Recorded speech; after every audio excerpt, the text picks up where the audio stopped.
Bienvenidos al curso de Química Orgánica, cuyo objetivo es que conozcan los fundamentos que les permitan entender y explicar por qué y cómo ocurren distintas reacciones que pueden ser desde simples hasta complejas, desde aquellas que ocurren en un matraz hasta las que pasan en un organismo y que forman parte de procesos metabólicos que pueden ser de su interés por diferentes razones. Así, el estudio de la química orgánica es esencial para que comprendan muchas otras disciplinas, tales como la bioquímica, farmacología, toxicología, medicina, entre otras muchas. El ejemplo que les pongo en esta imagen es uno de entre miles de los que puede haber. Y aquí se muestra una enzima, una beta-lactamasa, que está interactuando con un inhibidor que fue diseñado y sintetizado precisamente para evitar que esta enzima ejerza su función, que es participar en la resistencia hacia ciertos antibióticos por parte de algunos microorganismos. ¿Por qué la química orgánica se llama de esta manera? Esta ciencia debe su nombre a una clasificación que se hizo de la materia hace mucho tiempo por parte de Berzelius. Berzelius estableció una teoría denominada vitalismo, en la cual mencionaba que podíamos clasificar a la materia en dos grandes categorías. Una de ellas, la de compuestos inorgánicos, y otra, la categoría de los compuestos orgánicos.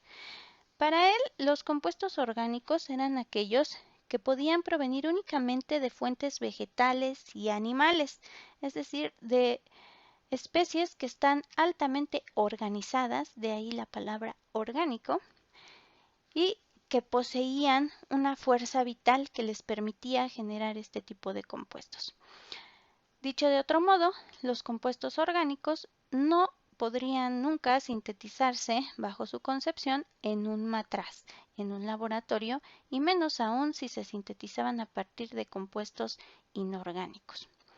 Esto fue refutado por un químico de apellido Wöhler, quien sintetizó un compuesto orgánico, la urea, a partir de un compuesto inorgánico sin la presencia de ningún organismo vivo. El compuesto inorgánico que él utilizó fue el cianato de amonio y calentándolo fue que obtuvo nuestro producto, la urea. De ahí que la definición de compuestos orgánicos tuviera que ser modificada. Cuando se analizaron todos los compuestos que se consideraban orgánicos, se observó que todos ellos poseían átomos de carbono. Es por ello que ahora se dice que la química orgánica es aquella parte de la química que estudia a los compuestos que contienen átomos de carbono. La química orgánica entonces va a estudiar diferentes compuestos. Algunos ejemplos les voy a poner en esta diapositiva. El más sencillo de todos es la molécula de metano, constituida por un átomo de carbono y 4 átomos de hidrógeno. También va a estudiar otras moléculas constituidas no solo por átomos de carbono, sino también por algunos otros como el nitrógeno, oxígeno, azufre. En este caso, una molécula de cisteína, que es un aminoácido codificado en el ADN y que se utiliza para formar proteínas y algunos otros péptidos. Otro ejemplo, la guanina, que es una base nitrogenada y que forma parte de los ácidos nucleicos como el ADN o el ARN. Otros compuestos orgánicos de origen vegetal, por ejemplo el betacaroteno, que es un pigmento que encontramos comúnmente en las zanahorias y que les da ese color, esa pigmentación naranja, pero también se puede encontrar en otras especies vegetales, como por ejemplo en las espinacas. Como ya les había mencionado, no solamente vamos a enfocarnos en aquellos compuestos que se obtienen de algún ser vivo, sino otros que se obtienen únicamente en el laboratorio. Un ejemplo es este compuesto que se llama rojo ayura o rojo número 40 y que se utiliza mucho en productos tanto alimenticios como en medicamentos como un colorante que le da una tonalidad rojo cereza y que a lo mejor ustedes pueden asociar más fácilmente. Otros compuestos también orgánicos pueden ser la vainillina como un ejemplo, que se encuentra en la vaina de vainilla y que es el que le da ese olor y ese sabor a los productos que tienen esa indicación. O también otro compuesto que aquí les muestro es la putrescina, que es un compuesto cuyo así como su nombre lo indica, que le da tiene un olor desagradable, un olor a podrido de un animal en descomposición. En química de materiales podemos encontrar ejemplos como son el PVC, el cloruro de polivinilo o el nylon número 6, que son compuestos muy resistentes y que se utilizan en diferentes ramas, por ejemplo el PVC en las tuberías y el nylon número 6 en muchas prendas o en cuerdas de alta resistencia. Pero también podemos encontrarnos compuestos que son neurotransmisores y que nos permiten sentir algunas emociones, por ejemplo la felicidad, como las que producen la liberación de dopamina y serotonina.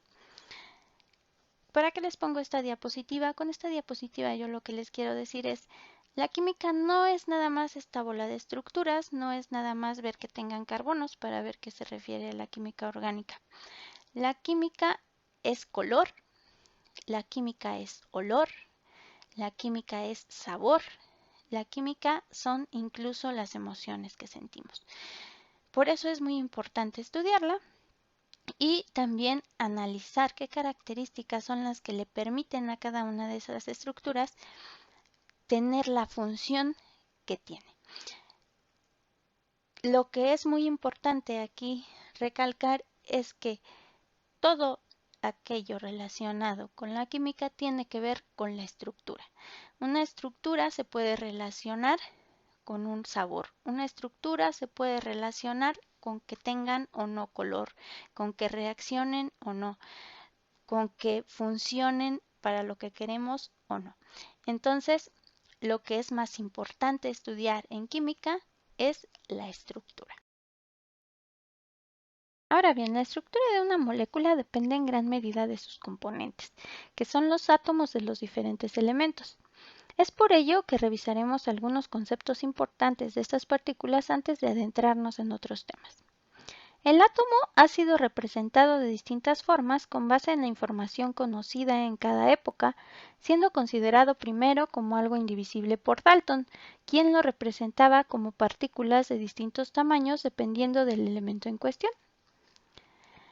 Posteriormente se detectaron las partículas subatómicas que lo componen, protones, neutrones y electrones, siendo estos últimos los primeros en ser descubiertos por Thomson, quien entonces propuso un modelo en el que una partícula con carga positiva se encuentra rodeada por los electrones de manera aleatoria y lo comparó con un budín de pasas, que seguramente es la analogía con la que varios lo recuerdan, donde las pasas representaban a los electrones distribuidos alrededor de la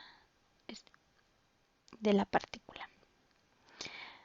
Más adelante, Rutherford descubrió los protones y que estos se encontraban en el núcleo del átomo, en donde residía la mayor parte de la masa de los elementos, y propuso que los electrones se hallaban rodeando a ese núcleo de manera aleatoria. A su vez, en esa época se definió lo que es el número atómico, que se representa con una letra Z mayúscula y que está dado por el número de protones. Este número atómico varía dependiendo del elemento en cuestión. Algo a considerar, que es muy importante, es que en los elementos neutros el número de protones es igual al número de electrones. Y es importante ya que son los electrones los que se encuentran más externos en los átomos y por ello son estos los que definen el comportamiento de los elementos y de las moléculas. Este modelo de Rutherford tiene dos problemas.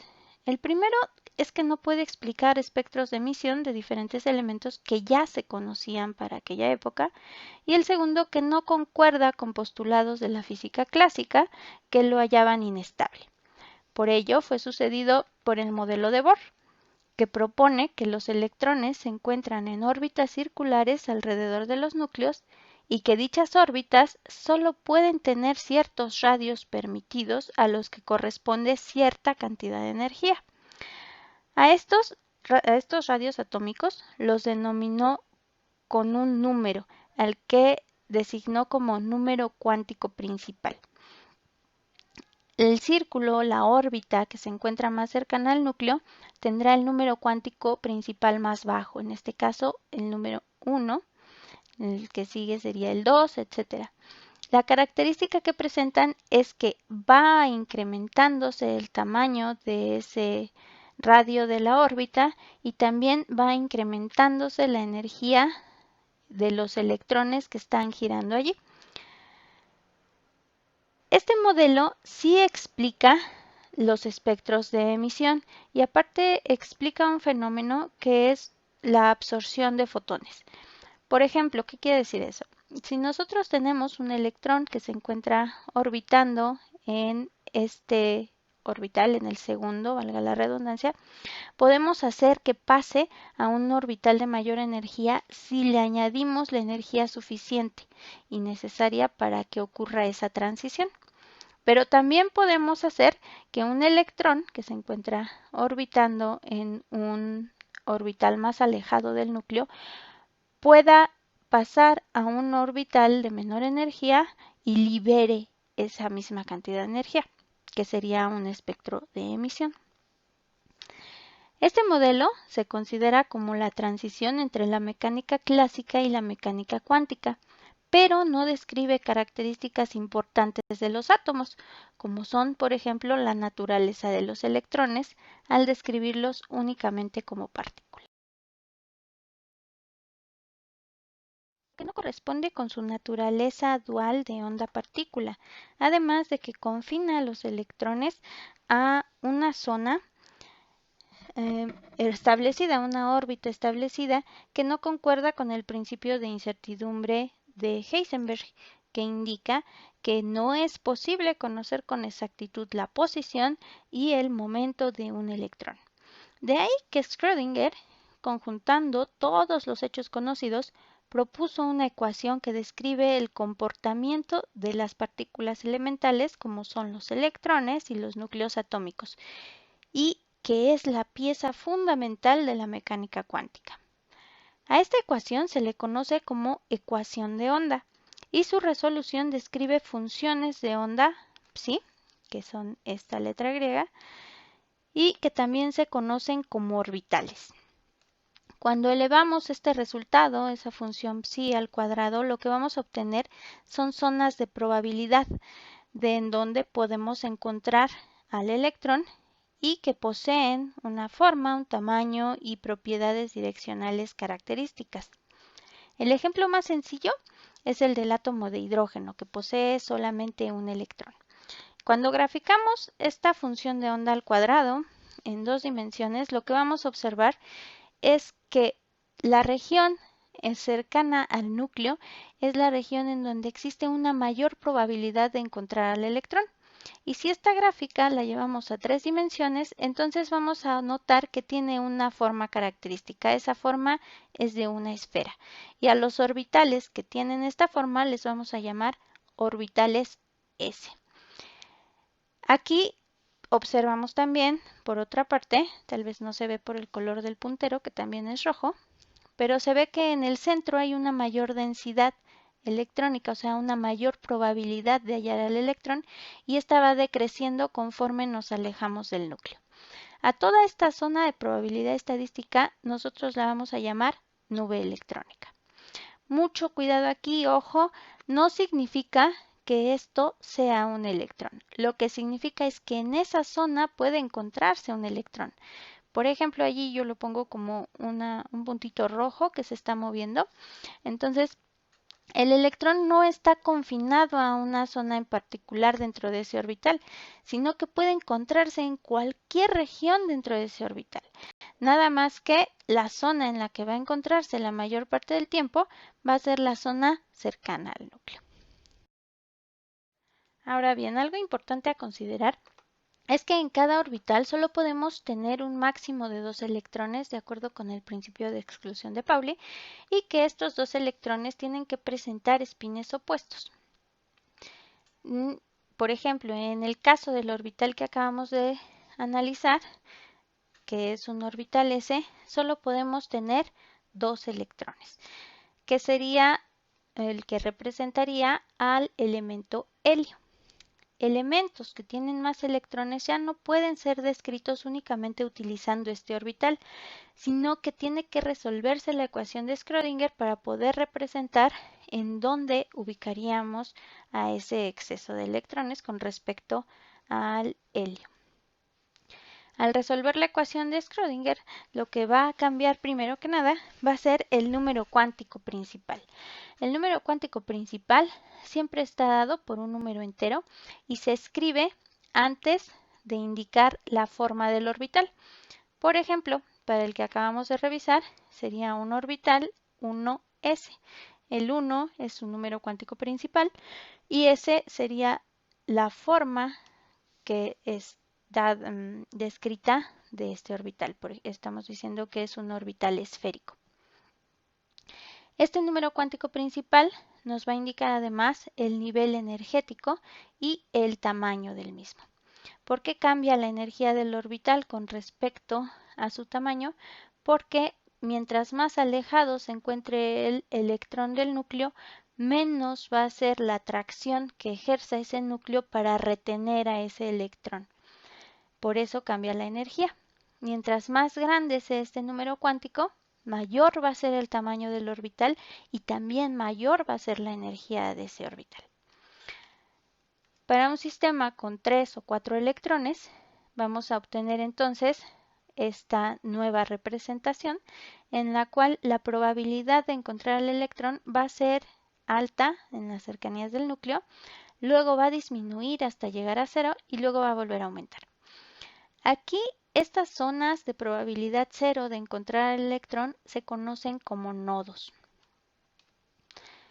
Cuando graficamos esto en 3 dimensiones, vamos a encontrar nuevamente a un orbital de tipo esférico, ahora con 2 zonas de probabilidad máxima de encontrar el electrón, una cercana al núcleo y otra un poco más alejada, con un nodo o con una zona de probabilidad 0 de encontrar el electrón.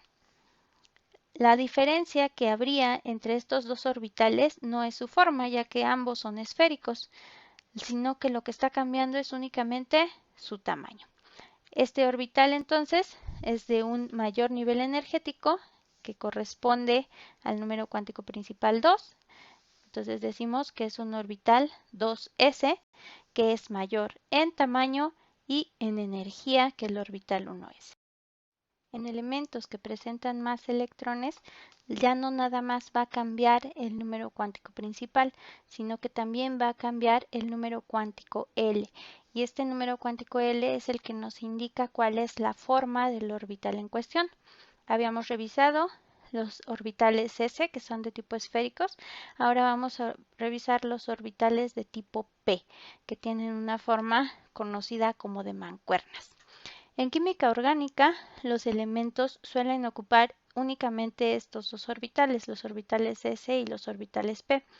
Elementos ya de mayor tamaño tienen también orbitales D y orbitales F, pero estos no los vamos nosotros a revisar. Cuando se resuelve entonces la ecuación de Schrödinger para un sistema con más de 4 electrones, vamos a observar que ahora la distribución electrónica va a ser muy baja en el núcleo, en la zona cercana al núcleo, y luego va a irse incrementando. Esa zona nuevamente es un nodo y lo que vamos a observar es que el orbital ahora tiene una forma diferente, es una forma de mancuernas en la cual existe un plano nodal, o sea, una zona completa en la que no hay probabilidad de encontrar el electrón entre los dos lóbulos que conforman al orbital, un lóbulo que está indicado en rojo y otro lóbulo que está indicado en azul. Estos orbitales tienen también otra propiedad que es la propiedad direccional.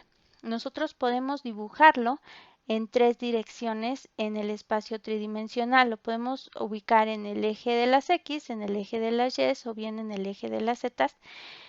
Y todos estos van a presentar la característica de poseer la misma energía. ¿Por qué? Porque son orbitales del mismo tipo, son orbitales P, son orbitales que están en el mismo nivel energético, que es el número 2, pero nada más están difiriendo entre ellos en cuanto a su posición en el espacio. Por ello se dice que estos orbitales son degenerados, o sea, son orbitales que tienen la misma energía, son iguales energéticamente. En cada uno de ellos va a caber un par de electrones según el principio de exclusión de Pauli, y por ello cuando ustedes lo encuentran a veces descrito en la literatura se dice que en los orbitales P pueden existir 6 electrones porque son 2 electrones por cada una de sus direccionalidades. Existen diferentes tipos de representación de los orbitales, no nada más con las formas en las que los manejo en el resto de las diapositivas, sino que si ustedes se van a revisar en la bibliografía pueden encontrar diferentes representaciones como las que les muestro en esta imagen, que pueden buscar en el artículo que está aquí indicado. Y la diferencia entre ellas es únicamente la forma en que se hace el dibujo. En todas ellas se habla de lo mismo que habíamos hablado, son zonas de probabilidad.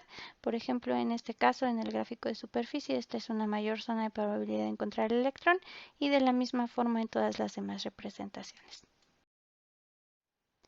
Una vez conociendo las características de los diferentes orbitales, lo siguiente es determinar cómo vamos a ubicar los electrones en dichos orbitales, que es lo que conocemos como configuración electrónica del estado fundamental o del estado basal.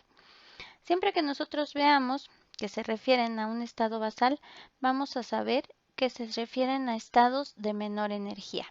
¿Por qué? Porque los estados de menor energía son los que le van a dar más estabilidad, ya sea a nuestro electrón, a nuestro átomo, a nuestra molécula o a lo que nosotros estemos analizando. Por ejemplo, si a ustedes les dijeran que prefieren estar corriendo todo el día sin ningún tipo de descanso o bien quedarse en un lugar que sea de su interés, viendo alguna película que les agrade, entonces seguramente van a preferir esta segunda opción porque les va a consumir menos energía. También estarían entonces en un estado basal. Para asignar a los electrones en orbitales que tengan la menor energía, vamos a seguir 3 reglas. La primera de ellas es el principio de Aufbau, que nos dice que vamos a llenar los orbitales en orden energético ascendente, de modo que los orbitales que vamos a llenar primero van a ser los orbitales de menor energía y al final los orbitales que tengan una mayor energía. ¿Cómo sabemos cuál es ese orden? Con el diagrama de diagonales, que si no conocen, aquí se los presento. Primero dibujamos todos los orbitales y posteriormente dibujamos líneas diagonales. Estas líneas diagonales nos van a indicar cuáles son los orbitales de menor energía y luego cuáles les siguen. Sería entonces primero el orbital 1s, luego el orbital 2s, siguiente es el orbital 2p, el orbital 3s, etc. En química orgánica, los que son de nuestro interés son los orbitales 1s, 2s y 2p, que son los que están ocupados en los elementos que conforman a las moléculas de nuestro estudio. El siguiente principio que nos sirve para realizar la configuración del estado basal es el principio de exclusión de Pauli. Este nos dice, como ya lo habíamos mencionado, que por cada orbital pueden haber un máximo de 2 electrones. Así que para los orbitales S, 1 y 2s, van a existir 2 electrones en cada uno y para los orbitales P, que existen en 3 direcciones en el espacio, X, Y, Z, existen o pueden ocuparse por un máximo de 6 electrones. Cada uno de los electrones que ocupen cada uno de esos orbitales tiene que presentar un spin opuesto. Para el hidrógeno, que solo tiene un electrón, la configuración electrónica del estado basal sería nada más así, con un electrón en el orbital 1s.